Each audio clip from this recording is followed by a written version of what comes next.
بسم اللہ الرحمن الرحیم۔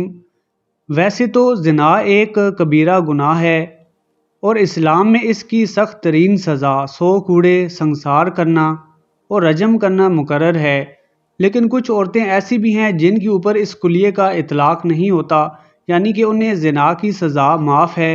وہ عورتیں اگر زنا بھی کر لیں تو ان کے لیے جائز ہے۔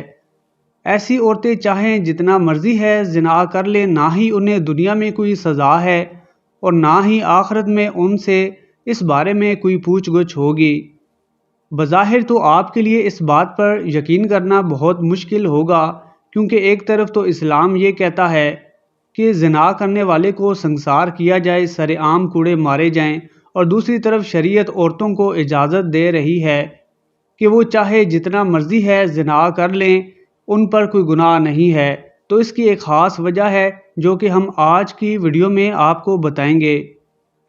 محترم ناظرین، آپ کے لیے یہ بات بھی قابل حیرت ہوگی کہ زمین نہ صرف بولتی ہے بلکہ سنتی بھی ہے۔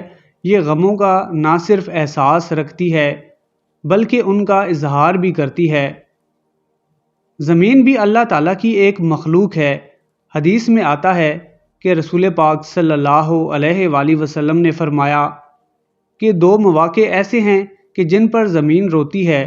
پہلے اس موقع پر جب کسی کا ناحق خون بہایا جائے تو جو ہی مقتول کے خون کا پہلا قطرہ زمین پر گرتا ہے تو زمین پکار اٹھتی ہے اور اپنے رب سے فریاد کرتی ہے کہ یا اللہ مجھے اجازت دے کہ میں اس ظالم کو ابھی نگل جاؤں۔ آواز آتی ہے کہ ذرا صبر کر، یہ تیرے اندر ہی آئے گا۔ دوسرا موقع جس پر زمین روتی ہے اور فریاد کرتی ہے وہ تب آتا ہے جب زانی زنا کا ارتکاب کر بیٹھتا ہے، اور زنا کرنے کے بعد جب وہ غسل کرتا ہے تو پانی کا پہلا قطرہ زمین پر گرنے پر زمین زاروں قطار ہونا شروع کر دیتی ہے اور اپنے رب سے فریاد کرتی ہے کہ یا اللہ مجھے اجازت دے کہ میں اس ظالم کو زندہ نگل جاؤں۔ تو غیب سے آواز آتی ہے کہ کچھ عرصہ صبر کر، یہ تیرے پاس ہی آنے والا ہے۔ زنا کھلی بے حیائی، ذلت و پستی کی علامت ہے۔ شرک کے بعد سب سے بڑا گناہ زنا ہے۔ زنا کرنے والے کے چہرے کی رونق ختم ہو جاتی ہے، وہ غربت کا شکار ہو جاتا ہے اور اس کی عمر میں برکت ختم ہو جاتی ہے، یعنی کہ عمر کم ہو جاتی ہے۔ اس کا مرتکب وہی شخص ہوگا جس کے دل میں خوف خدا اور عذاب آخرت کا ذرا برابر بھی ڈر نہ ہو۔ ایسا شخص نہایت ہی بغیرت اور بے شرم ہوگا جس کی انسانیت حیوانیت سے مغلوب ہو چکی ہو، اور ایسا شخص ہی ایسے جرم شنی اور حرکت کبھی کے ارتکاب کی جرت کر سکتا ہے۔ قرآن کریم نے تو زنا تو کیا اس کے قریب جانے سے بھی منع فرمایا۔ بدکاری کے پاس نہ جاؤ، بے شک وہ بے حیائی ہے اور بہت ہی بری راہ ہے۔ حضرت حیثم بن مالک تائی نبی کریم صلی اللہ علیہ وآلہ وسلم کا ارشاد نقل کرتے ہوئے کہتے ہیں کہ اللہ تعالیٰ کی ذات کے ساتھ کسی کو شریک نہ ٹھہرانے کے بعد کوئی گناہ زنا سے بڑا نہیں ہے کہ کوئی شخص اپنے نطفے کو اس رحم میں رکھے جو اس کے لیے حلال نہیں۔ حدیث میں ہے کہ عورتوں میں سے جو بے حیائی کریں، یعنی زنا کروائیں اور ان کے بارے میں گواہی مل جائے تو ایسی عورتوں کو گھروں میں بند کر دو، یہاں تک کہ ان کو قید میں رکھو کہ وہ مر جائیں، یا اللہ ان کے لیے کوئی اور بہتر راستہ نکال دے۔ اور اگر کوئی مرد ایسا کرے تو اسے ایذا دو، پھر اگر وہ توبہ کر لیں اور اپنی اصلاح کر لے تو ان سے منہ پھیر لو، بے شک اللہ تعالیٰ توبہ قبول کرنے والا ہے۔ ناظرین گرامی، حضرت علی رضی اللہ تعالیٰ عنہ کے بے شمار واقعات تاریخ کی کتب سے ملتے ہیں جن سے ہمیں اس سلسلے میں رہنمائی مل سکتی ہے۔ انہی واقعات میں سے ایک واقعہ ہمیں زنا کے متعلق بھی ملتا ہے اور اپنی نوعیت کا بہت ہی عجیب و غریب واقعہ ہے۔ اس واقعہ کو اس طرح سے بیان کیا گیا ہے کہ ایک دن حضرت علی رضی اللہ تعالیٰ عنہ مدینہ کی ایک گلی سے گزر رہے تھے، کیا دیکھتے ہیں کہ چند لوگ ایک عورت کو گھسیٹے جا رہے ہیں۔ وہ عورت خوف سے چلا رہی تھی اور مرد اس کو بے دردی سے گھسیٹ کر لے جا رہے تھے۔ جب مولا علی نے یہ منظر دیکھا تو ان لوگوں سے پوچھا کہ تم اس عورت کو کیوں گھسیٹ رہے ہو؟ لوگوں نے جواب دیا کہ اس عورت نے زنا کا ارتکاب کیا ہے اور امیر المومنین حضرت عمر بن خطاب رضی اللہ تعالیٰ عنہ نے حکم دیا ہے کہ اس عورت کو سنگسار کر دیا جائے۔ مولا علی نے جب ان لوگوں کی بات سنی تو آپ نے اس عورت کو ان لوگوں کے ہاتھ سے چھڑا لیا اور کہا کہ اس معاملے کو میں خود دیکھوں گا۔ لوگ وہاں سے روانہ ہو گئے۔ امیر المومنین حضرت عمر رضی اللہ تعالیٰ عنہ کو سارا ماجرا سنا دیا گیا کہ آپ نے جس عورت کو سنسار کرنے کا حکم دیا تھا، حضرت علی رضی اللہ تعالیٰ عنہ نے اس کو بچا لیا ہے اور وہ عورت اب ان کے پاس ہے۔ یہ سن کر حضرت عمر بن خطاب رضی اللہ تعالیٰ عنہ نے کہا کہ یقیناً حضرت علی کے پاس کوئی ایسی خبر ہے جس کا ہمیں معلوم نہیں۔ آپ رضی اللہ تعالیٰ عنہ کو یہ معلوم تھا کہ مولا علی کے پاس علم کا بیش بہا خزانہ ہے۔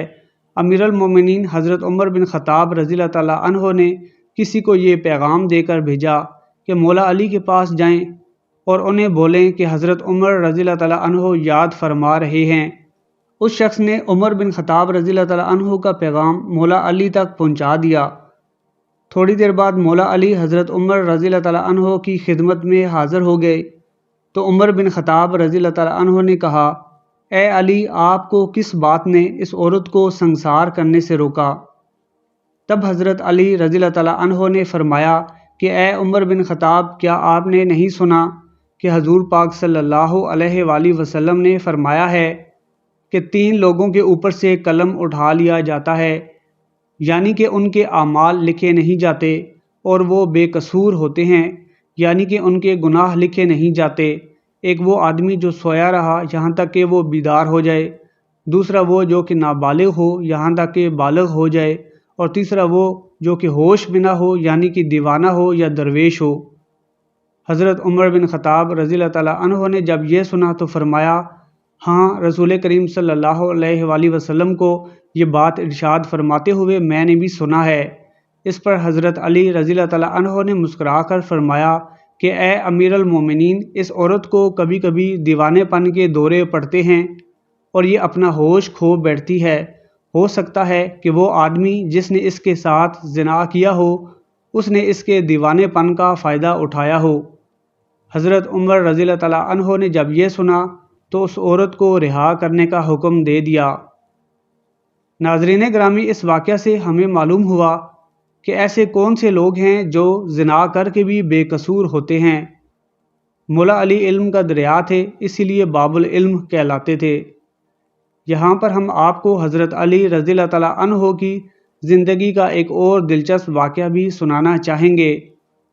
مولا علی اپنی عبادت پورے وقت پر ادا کیا کرتے تھے اور یہ بات کفار اور منافقین کو ایک آنکھ بھی نہیں بھاتی تھی۔